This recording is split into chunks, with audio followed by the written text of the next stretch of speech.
धन उत्तम व्यवहारी उदास विचारी वेच करी उत्तमची गती तो एक पावेल उत्तम भोगील जीव खाणे भूतदया गायी पशुचे पालन तानेल्या जीवन वना माझी परोपकारी नेने परनिंदा परस्त्रिया सदा बहिणी माया शांती रूपे नोहे कोणाचा वाईट वाढवी महत्व वडिलांचे उत्तमची गती तो एक पावेल उत्तम भोगील जीव खाणे तुका म्हणे हेची आश्रमाचे फळ तुका म्हणे हेची आश्रमाचे फळ परमपद बळ वैराग्याचे उत्तमची गती तो एक पावेल उत्तम भोगील जीव खाणे विठ्ठला विठ्ठला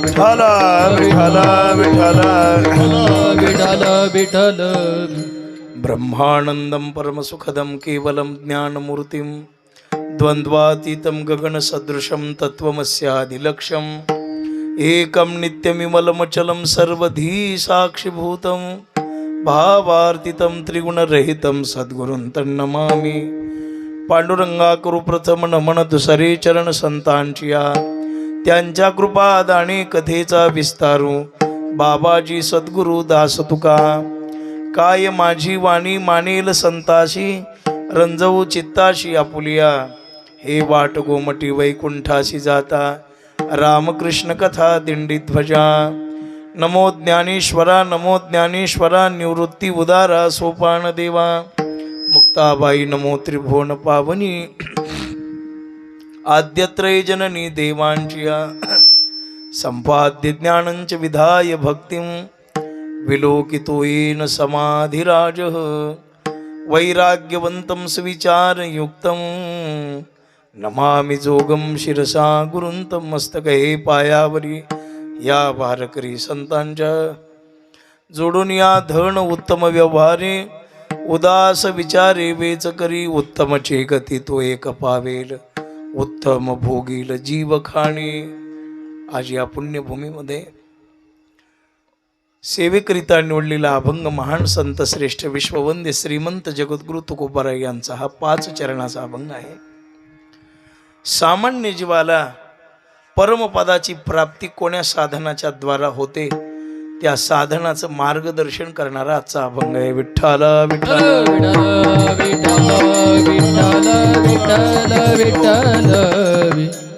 ज्या निमित्तानं आपण एकत्र इथे जमलेलो आहोत आज ते श्री हनुमान निवास या नवीन वास्तुशांतीच्या आणि गृहप्रवेशाच्या निमित्तानं आपण इथे आलेलो आहोत.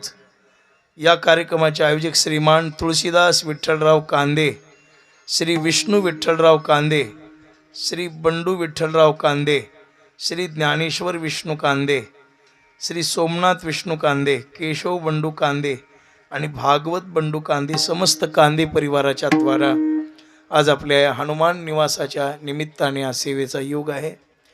ज्यांच्याकडून माझ्याकडे सेवा आली ते आमचे विजय भाऊ गित्ते बेलंबेकर यांच्याकडून माझ्याकडे ही सेवा आलेली आहे. उपस्थित सर्व संत महानुभाव संत सज्जन मंडळी सर्वांच्या सानिध्यामध्ये आपल्या सर्वांना थोडा वेळी भगवत सेवा करण्याचा आणि इथे आनंद घेता येणार आहे. आज कार्यक्रमाला उपस्थित हरिभक्तीपरायण आमचे दत्ता महाराज सोनवणे भागवताचार्य यांची उपस्थिती आहे.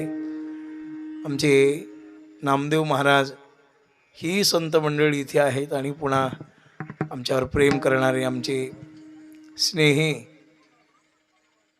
नरसिंग आबा शिरसाट परळी वैद्यनाथ आणि तुम्ही सर्व जमलेली संत महानुभाव मंडळी सर्वांच्या सानिध्यामध्ये थोडा वेळ सेवा करण्याचा प्रयत्न करू. विठ्ठला विठ्ठला विठ्ठला विठ्ठला विठ्ठला हो. पुन्हा आपल्या परिसरातील आमची परमार्थ प्रेमी बाळासाहेब डांगे महाराज आमचे त्यांची इथे उपस्थित तुम्ही सर्वजण इथे आलेले आहात.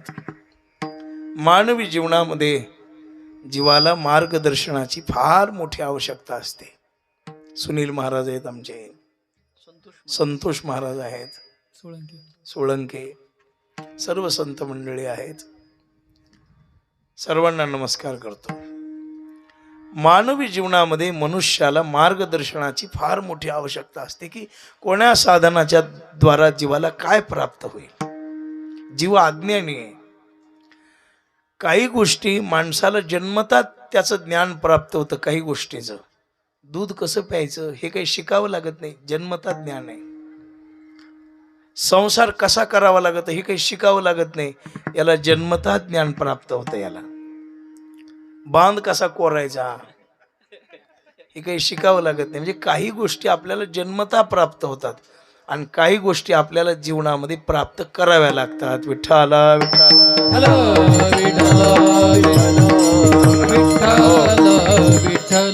काही गोष्टीचं ज्ञान आपल्याला जन्मताच आहे, बस बरोबर बस.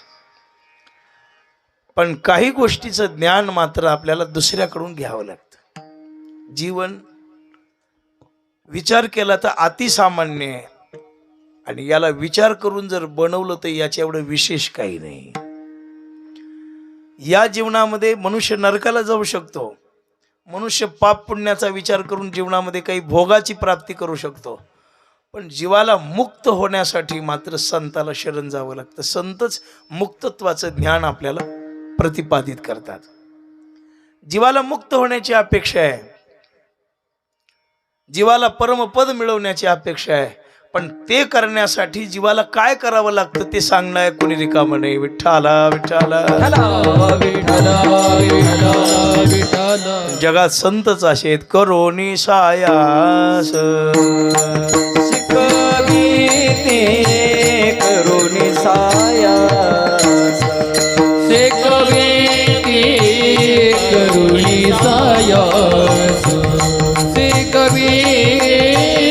करुणी सायास सहज बोलाने हित उपदेश सहज बोलाने हित उपदेश सहज बोलाने हित उपदेश सहज बोलाने हित उपदेश करुणी सायास शिकवित्री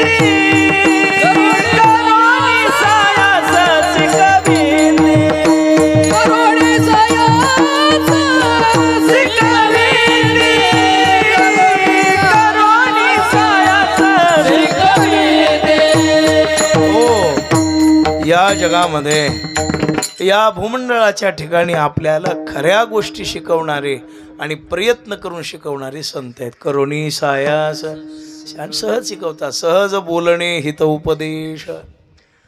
आता संतांनी जे आपल्याला ज्ञान सांगितले अधिकार परत्वे ज्ञान सांगितलेले आहे, ज्याच्या त्याच्या योग्यतेनुसार साधना करण्याचा उपदेश केलेला आहे. सगळ्यांना सारखा उपदेश नाही आपल्या धर्मशास्त्रामध्ये. सगळ्यांना सारखा उपदेश एकच आहे, चांगलं वागण भजन करा. बाकीच्या वर्ण परत्वे आश्रमाच्या परत्वे मनुष्याला काही वेगळ्या प्रकारच्या. आता 12वीचा अभ्यासक्रम 10वीच्या विद्यार्थ्याला नाही आणि 10वीचा 8वीच्याला नाही आणि 8वीच्याचा पहिलीच्याला नाही. प्रत्येकाच्या अभ्यासक्रमामध्ये बदल असतो, सारखी पुस्तकं नसतात. तसं आपल्यामध्ये 4 आश्रम आहेत. त्या आश्रमामध्ये पहिला आश्रम आहे ब्रह्मचर्य आश्रम, दुसरा आश्रम आहे गृहस्थ आश्रम, तिसरा आश्रम आहे वानप्रस्थ आश्रम आणि चौथा आश्रम आहे संन्यास आश्रम. मग चारीची साधना वेगळी. ब्रह्मचर्याचं जे आचरण आहे ते गृहस्थ्याला जमत नाही, गृहस्थ्याचं जे आचरण आहे ते वानप्रस्थाला जमत नाही आणि वानप्रस्थाचं जे आहे ते संन्यासाला जमत नाही. विठ्ठला विठ्ठला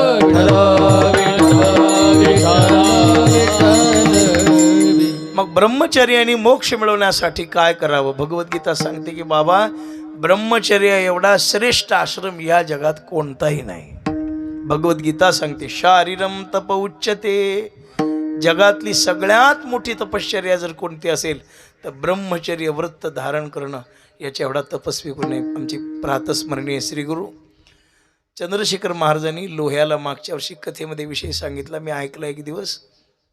त्यांनी सांगितलं की जगात जेवढे साधना करणारे माणसं आहेत तेवढे एका पारड्यामध्ये टाकले आणि एक निक्का ब्रह्मचारी एका पारड्यामध्ये टाकला तर ब्रह्मचर्याचं पारडं खाली जातं आणि बाकीच्यांचे पारडे वरी जातात. एवढं ब्रह्मचर्य व्रताचं महत्व आहे. विठ्ठला विठ्ठला विठ्ठला विठ्ठला. मग त्या ब्रह्मचर्यामध्ये मनुष्याला आपला आचार सांभाळावा लागतो, विचार सांभाळावा लागतो, व्यवहार सांभाळावा लागतो, विहार सांभाळावा लागतो. आता ते कठीण आहे. त्याच्या एवढं तपस्वी, त्याच्या एवढं तेजस्वी, त्याच्या एवढं पुण्यवान दुसरं कोणतं वृत्त नाही, पण सांभाळणं कठीण आहे. ते पूर्वी सतीचा वाण असायचा ना, सतीचा वाण घेणं सोपं आहे, त्याच्या एवढा थाट कोणता नाही, पण सांभाळणं कठीण आहे. विठ्ठला विठ्ठला.